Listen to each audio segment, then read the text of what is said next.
Welcome to whistle.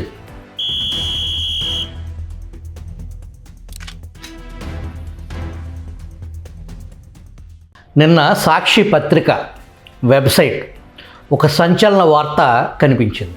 సాక్షి టీవీలో breaking వార్త ఊదరగొట్టింది, కానీ సాక్షి పత్రికలో మౌనం కనిపించింది. నిన్న ఈరోజు సాక్షి పత్రిక జత్వాని వార్తను ఎందుకు ఎత్తేసింది? జత్వానీనే బ్లాక్మెయిలర్ అని సాక్షి వెబ్ పోర్టల్ గట్టిగా ప్రచారం చేసింది. కూటమి ప్రభుత్వం కుట్ర చేసిందని ఆరోపించింది. ఐపీఎస్ అధికారులపై కక్ష సాధించారని రాసింది. కానీ ఇదే వార్త సాక్షి పత్రికలో ఎందుకు కనిపించలేదు? సిఐడి ఛార్జ్షీట్ నిజంగానే చంద్రబాబు ప్రభుత్వాన్ని బట్టబయలు చేసేంత బలమైంది అయితే సాక్షి పేజీలు ఎందుకు మౌనంగా ఉన్నాయి? మరింత పెద్ద ప్రశ్న ఏంటంటే 1,32,00,000 బ్లాక్మెయిల్ అని ప్రచారం చేస్తున్న సాక్షి ప్రభుత్వ అనుకూల మీడియా కూడా ఇదే పాట ఎందుకు అందుకున్నాయి? ఛార్జ్షీట్లో నేరుగా కనిపించే బ్యాంకు బదిలీలు కేవలం 4,98,000 మాత్రమే. మరి కుటుంబం అంతా కుట్ర చేసిందని జగన్ ప్రభుత్వం అరెస్టు చేసి జైలుకు పంపిస్తే ఇప్పుడు కుటుంబ సభ్యులపై ఆధారాలు లేవని కూటమి ప్రభుత్వం చెబుతుంది. ప్రస్తుత ఛార్జ్షీట్లో 3 ఐపీఎస్ అధికారుల సస్పెన్షన్, జైలుకు దారితీసిన పోలీస్ ఆపరేషన్ గురించి ఒక్క మాట ఎందుకు లేదు? ముంబై పారిశ్రామికవేత్త కోణంపై పాజిటివ్ కానీ నెగిటివ్ కానీ ఒక్క ఫైండింగ్ ఎందుకు రాయలేదు? నాడు వైసీపీ ప్రభుత్వం ఒక మహిళ కుటుంబాన్ని జైలుకు పంపింది. నేడు కూటమి ప్రభుత్వం అదే మహిళను ప్రధాన నిందితురాలిగా చూపుతుంది. మధ్యలో ఐపీఎస్ అధికారులు ఎలా నిందితులయ్యారు? అసలు నిజమేంటి? ప్రభుత్వాలు మారాయి. చివరికి 2 ప్రభుత్వాల కథల సమరీ ఒకటే ఎందుకు అయింది? చట్టం సాక్ష్యాల ప్రకారం నడుస్తుందా, లేక శక్తివంతులకు ఊడిగం చేయటానికి వారి అవసరాలకు అనుగుణంగా మారుతుందా? ఢిల్లీ పెద్దల పాత్ర ఏంటి? జత్వాని బెదిరించి డబ్బులు తీసుకుందనే అభియోగపత్రంలో సిఐడి పేర్కొంది, సరే. కానీ ఈ కేసులో అసలు ప్రశ్న డబ్బు గురించి మాత్రమే కాదు. ఫిర్యాదు నమోదు కాకముందే ముంబైకి పోలీస్ బృందం ఎందుకు బయలుదేరింది? ఒక వ్యక్తిగత వివాదంలో ఇంటెలిజెన్స్ చీఫ్ ఎందుకు జోక్యం చేసుకున్నారు? 3 ఐపీఎస్ అధికారులు ఎందుకు సస్పెండ్ అయ్యారు? మాజీ ఇంటెలిజెన్స్ చీఫ్ ఎందుకు అరెస్ట్ అయి జైలు పాలయ్యారు? జత్వాని కుటుంబ సభ్యులను నిందితులుగా చేర్చి ఇప్పుడు వారిపై ఆధారాలు లేవని ఎందుకు చెబుతున్నారు? ఈ మొత్తం వ్యవహారానికి మూలకారకుడు జత్వాని ఆరోపిస్తున్న ముంబై వ్యాపారవేత్త పేరు ఛార్జ్షీట్లో ఎందుకు కనిపించలేదు? జత్వాని ఖాతాలోకి డబ్బు వెళ్ళిన వారిని సిఐడి వెతికింది, కానీ ఆమెను అరెస్టు చేయాలన్న ఆదేశాలు ఇచ్చిన దారి పట్టుకుందా? బ్యాంక్ ట్రయల్ చూపించింది, మరి అసలు కమాండ్ ట్రయల్ ఎక్కడా? ఇదే ఇప్పుడు మొత్తం దేశం తెలుసుకోవాల్సిన అసలు ప్రశ్న. కాదంబరి జత్వాని కేసులో తాజా ఛార్జ్షీట్ దాఖలైంది. వెంటనే సాక్షి రాజకీయ కథనం సిద్ధం చేసింది. చంద్రబాబు ప్రభుత్వ కుట్ర బట్టబయలైంది. జత్వానీనే పెద్ద బ్లాక్మెయిలర్. కూటమి ప్రభుత్వం ఐపీఎస్ అధికారులపై కక్ష సాధించింది. హోంమంత్రి అనిత దగ్గరుండి తప్పుడు కేసు పెట్టించారు. జత్వానీని వీఐపీలాగా చూసి కూటమి నేతలు అబాసు పాలయ్యారు. ఈ వాదంతో సాక్షి వెబ్సైటు, టీవీ ప్రచారం చేసింది. సాక్షి ఒక స్వతంత్ర రాజకీయ శూన్యంలో పనిచేసే మీడియా సంస్థ కాదు. వైసీపీ రాజకీయ ప్రయోజనాలు కాపాడటమే సాక్షి యాజమాన్య వైఖరి. కానీ ఇక్కడ విచిత్రంగా ప్రభుత్వ అనుకూల మీడియా కూడా సిఐడి కథలకు వంతపాడి వదిలేసింది. నో ప్రశ్నలు. ఈ ఛార్జ్షీట్ నిజంగానే చంద్రబాబు ప్రభుత్వంపై రాజకీయ ఆయుధంగా మార్చి సాక్షి పత్రికలో ప్రధాన బ్యానర్ వార్తగా ఎందుకు రాయలేదు? కూటమి కుట్ర బట్టబయలు అంటూ మొదటి పేజీ ఎందుకు నింపలేదు? సాక్షి యాజమాన్యం ఎందుకు వెనకంజ వేసింది? గ్రేట్ ఆంధ్ర వెబ్ పోర్టల్ యజమాని వెంకటరెడ్డి ఏమని పోస్ట్ చేశారో చూడండి. జత్వాని కేసు వల్ల అత్యధికంగా నష్టపోయింది 3 ఐపీఎస్ అధికారులే. పాపం జైలుకు కూడా వెళ్లాల్సి వచ్చింది. టీడీపీ మీడియా వ్యక్తిత్వ హనంతో ఎంత బాధపడ్డారో. దాదాపు రాజకీయ ప్రేరేపిత కేసుల్లో అధికారులే బలవుతున్నారు. ఇదే కేసులో రేపు అధికారం మారితే ఎయిర్పోర్టుకు వెళ్ళి ఆమెను పిలుచుకొచ్చిన వారిని మొదలుకొని ఎంతమంది అరెస్ట్ అవుతారో. రప్పారప్ప పార్టీని సమర్థించే వెంకటరెడ్డిలకు కావాల్సింది కూడా కక్ష, పగ, ప్రతీకారం తీర్చుకోవటమే ముఖ్యమన్నమాట. ఇదే సాక్షి పత్రిక జత్వాని వ్యక్తిత్వాన్ని కించపరుస్తూ 12 క్రిమినల్ కేసులున్న కుక్కల విద్యాసాగర్కు మద్దతిస్తూ తనపై నిందలు వేశారని ఆమె గతంలో సాక్షి పత్రికకు పరువు నష్టం దావా నోటీసులు పంపించారు. జత్వాని విషయంలో సాక్షి మీడియా చేసిన ప్రచారం పరమ రోత దిగజారుడు జర్నలిజం. ఆమెను బ్లాక్మెయిలర్గా, వ్యభిచారిణిగా, దేశవ్యాప్తంగా కేసులున్న మహిళగా చూపించారు. కానీ ఒక్కటి కూడా అది నిజమని నిరూపించే సాక్ష్యాలను ప్రజల ముందు సాక్షి పత్రిక బయటపెట్టలేకపోయింది.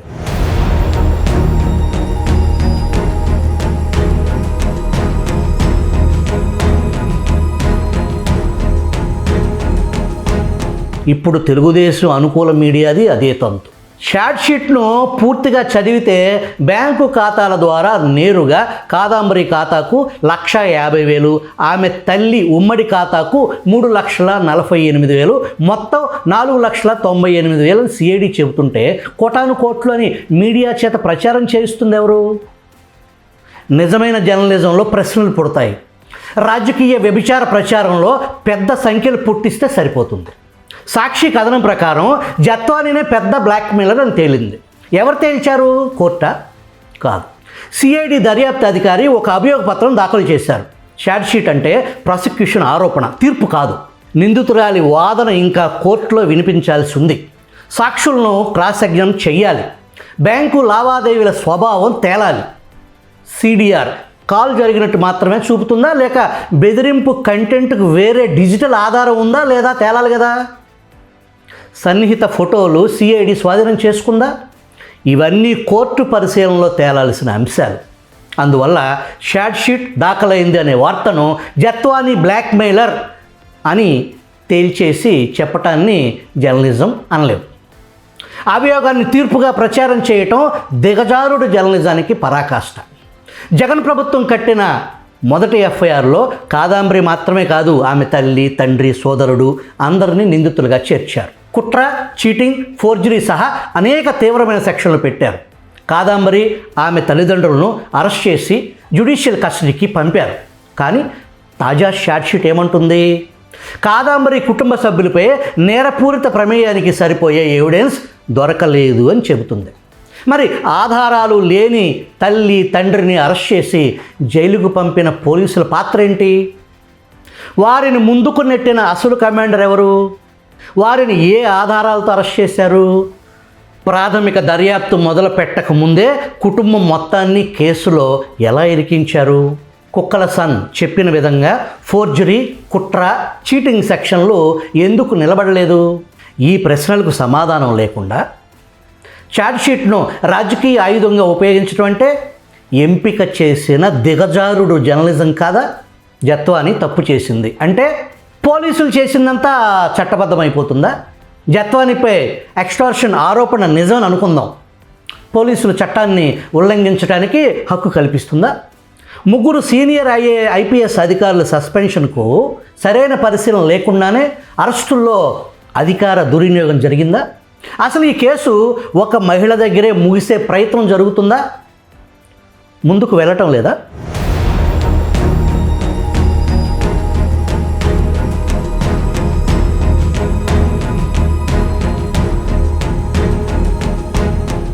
జత్వాని మొదటి నుంచి తనపై ఆంధ్రప్రదేశ్లో కేసు పెట్టడం వెనుక ముంబైలో ప్రముఖ పారిశ్రామికవేత్త సజ్జన్ జిందాల్పై తాను చేసిన ఫిర్యాదు నేపథ్యం ఉందని ఆమె ఆరోపిస్తున్నారు.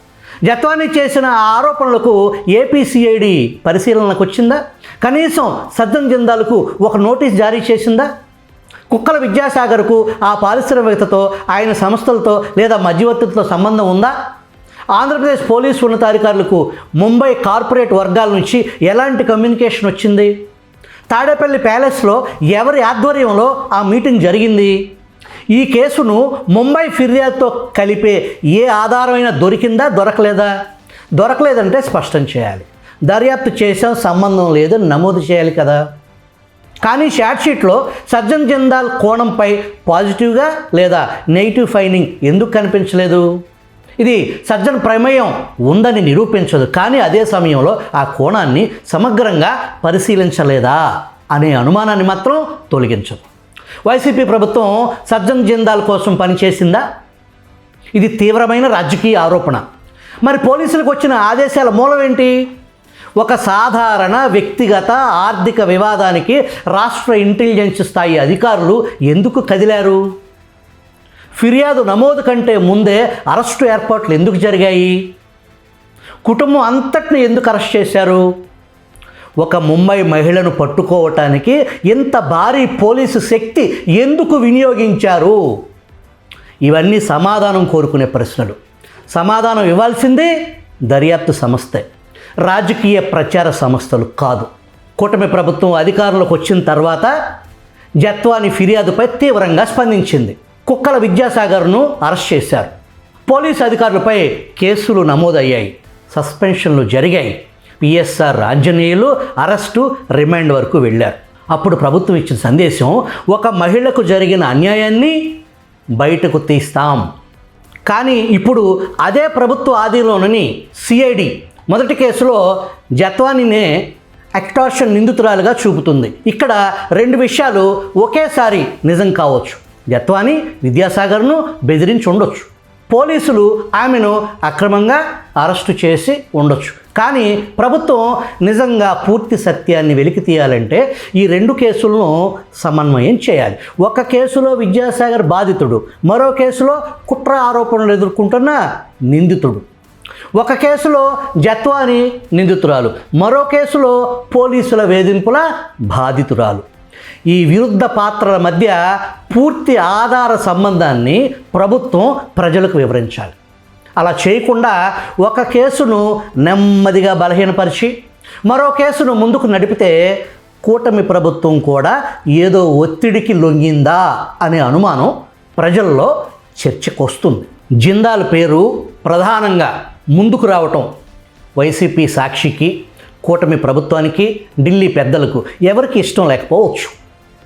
జత్వాని కేసును పూర్తిగా తెరిస్తే కేవలం వైసీపీ ప్రభుత్వ కాలంలో పోలీసు యంత్రాంగం మాత్రమే కాదు, అసలు మంత్రాంగం నడిపిన అన్న పేరు కూడా బయటకు వస్తుంది. ఈ వ్యవహారంలో ప్రభావశీల కార్పొరేట్ శక్తి పాత్ర నిర్ధారణ కాలేదు. కానీ ఒక పెద్ద పారిశ్రామికవేత్త పేరు చుట్టూ రెండు ప్రభుత్వాల కాలంలో పూర్తి విచారణ జరగలేదనే భావన ప్రజల్లో ఏర్పడుతుంది. తెలుగునాట రాజకీయ పార్టీల కంటే కార్పొరేట్ శక్తి పెద్దదా? ఢిల్లీ పెద్దలకు గులాంగిరి అన్న ప్రశ్నగా మారుతుంది.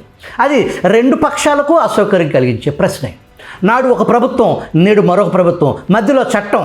కానీ ప్రజాస్వామ్యంలో అడగాల్సిన విస్తృత ప్రశ్న అతి ముఖ్యమైనది. సాధారణ మహిళ ఒక శక్తివంతమైన పారిశ్రామికవేత్తపై ఫిర్యాదు చేస్తే ఆమెకు లభించే న్యాయం ఏంటి? అదే మహిళపై రాజకీయ సంబంధాలున్న వ్యక్తి ఫిర్యాదు చేస్తే రాష్ట్ర పోలీస్ యంత్రాంగం ఎంత వేగంగా కదులుతుంది? పెద్ద పేర్లపై ఆరోపణలు వస్తే విచారణ ఎందుకు నెమ్మదిస్తుంది? బలహీన వ్యక్తులపై ఆరోపణలు వస్తే అరెస్టులు ఎందుకు వేగంగా జరుగుతున్నాయి? చట్టం అందరికీ సమానమైతే శక్తిమంతుడికి నోటీసు కూడా ఇవ్వలేని వ్యవస్థ. ఒక మహిళ కుటుంబాన్ని ముంబై నుంచి తీసుకొచ్చి బెజవాడ జైల్లో పెట్టేంత ధైర్యం ఎలా చూపింది? ఇదే కేసు మనకు చూపిస్తున్న అత్యంత ప్రమాదకరమైన చిత్రం. ఈ కేసులో వైసీపీ పోలీసులకు సర్టిఫికెట్ ఇవ్వలేం, కూటమి ప్రభుత్వానికి క్లీన్ చిట్ ఇవ్వలేం. జత్వానిని నిర్దోషి అనలేం, కుక్కల విద్యాసాగర్ను నిజమైన బాధితుడిగా తేల్చలేం. ఐపీఎస్ అధికారులను దోషులుగా ఇప్పుడు ప్రకటించలేం. సజ్జన్ జిందాల్పై నిరూపించని ఆరోపణలను వాస్తవాలుగా కూడా ప్రచారం చేయలేం. కానీ అందరినీ ప్రశ్నించాలి. వైసీపీ పాలకులను ఒక వ్యక్తిగత కేసులో రాష్ట్ర పోలీస్ యంత్రాంగం మొత్తం ఎందుకు కదిలించారు అని, కూటమి ప్రభుత్వాన్ని ప్రారంభ దశలో చూపిన దూకుడు చివరి వరకు ఎందుకు లేకుండా మందగించింది అని, సిఐడిని 1,32,00,000 ఆరోపణలు కేవలం 4,98,000 మాత్రమే ప్రత్యక్ష బ్యాంక్ ట్రయల్ ఉంటే మరి మిగిలిన మొత్తం ఆధారం ఏది? సాక్షి పత్రిక వెబ్లో సంచలనం చేసిన వార్తను పత్రికలో ఎందుకు దాచింది? ఆ వార్తను ఎత్తేయమని ఎవరు ఆదేశించారు? ముంబై కార్పొరేట్ కోణం సంబంధం ఉందా లేదా? పూర్తి విచారణ ఎందుకు కనిపించటం లేదు? ఈ కేసు ఒక మహిళ గురించి మాత్రమే కాదు, ఒక ప్రభుత్వం గురించి మాత్రమే కాదు, ఒక పార్టీ పత్రిక గురించి మాత్రమే కాదు.